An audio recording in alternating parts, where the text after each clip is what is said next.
You don't miss them every day. It comes in waves, a song, a smell, a random Tuesday night, and suddenly, you feel the absence of someone who once made you feel deeply unsafe. You remember the pain. You remember the confusion.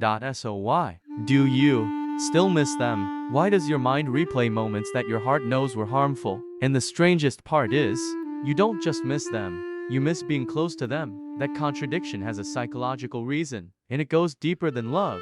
Missing someone who hurt you doesn't feel logical. It feels embarrassing. You tell yourself, they were bad for me, they disrespected me, I should be over this. But the feeling doesn't listen to logic, because missing them isn't about what they did, it's about what your brain experienced while you were with them.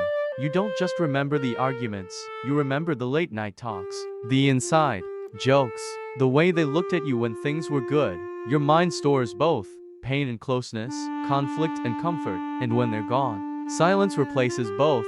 Visual person sitting alone in a dim room, phone screen glowing. This silence is what your brain struggles with most, because humans don't only bond through happiness, we bond through intensity, through emotional exposure, through shared vulnerability, even if it was chaotic. So when the relationship ends, you don't just lose a person, you lose an emotional environment your nervous system adapted to, and that loss feels like withdrawal. Here's the part most people never hear. Missing someone who hurt you does not mean you want the pain back. It means your brain hasn't separated the pain from the attachment yet. You're not weak. You're not addicted to toxicity. You're experiencing something psychologists call trauma bonding, not in the exaggerated way social media uses the term, but in a quieter, neurological sense. Your brain bonded during emotional highs and lows, and those highs, even if rare, left deep imprints, because the brain doesn't measure love by stability. It measures it by emotional intensity. So when you miss them, you're not necessarily missing who they were, you're missing how alive you felt around them. Even if that aliveness came with anxiety, visual waves crashing violently, then calming your system got used to emotional storms.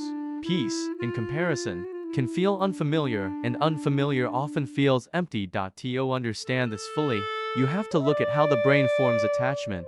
There's a neurotransmitter called dopamine, often misunderstood as the pleasure chemical, but dopamine is actually about anticipation. It spikes not when you feel good, but when you might feel good. Unpredictable affection, hot and cold behavior creates stronger dopamine loops than consistent love. It's the same mechanism behind gambling addiction. Visual slot machine lights flickering slowly. If a slot machine paid every time, it would be boring, but when rewards are random, the brain becomes obsessed. Now apply that to relationships. If someone hurt you, but occasionally showed deep affection, your brain learned to chase those rare highs.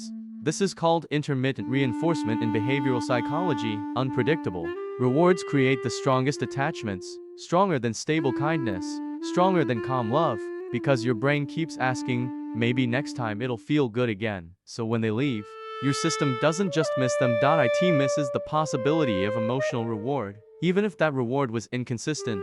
Visual abstract brain animation with flickering signals. There's another layer too. The nervous system prefers familiar pain over unfamiliar peace, because familiar pain is predictable. Predictability feels safe even when it hurts.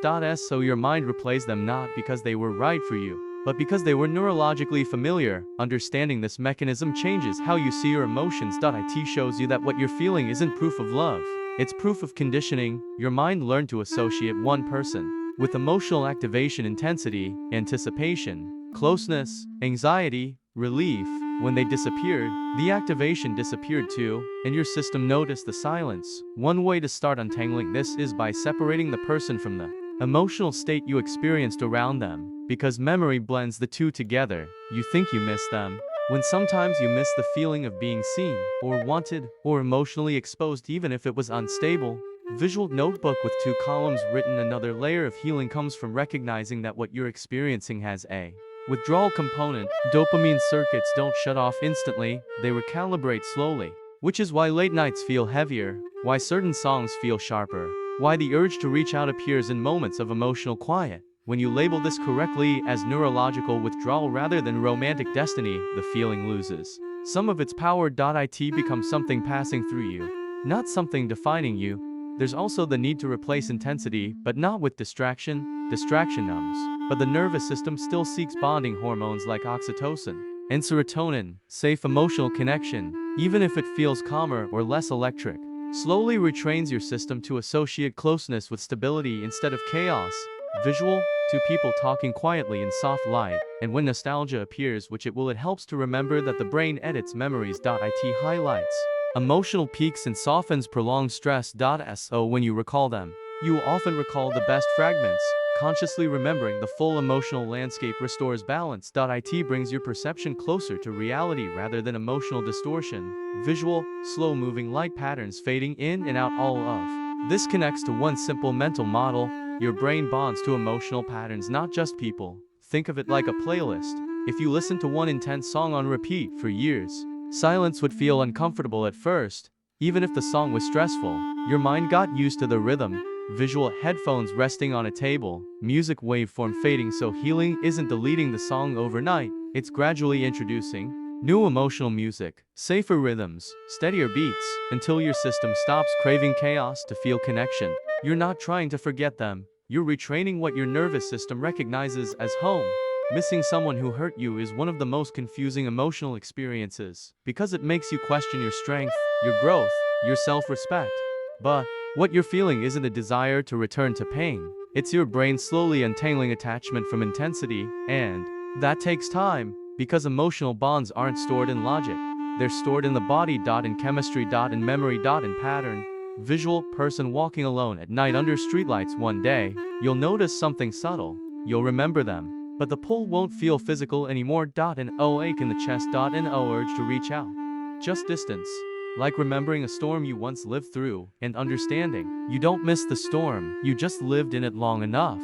That silence felt strange when it passed.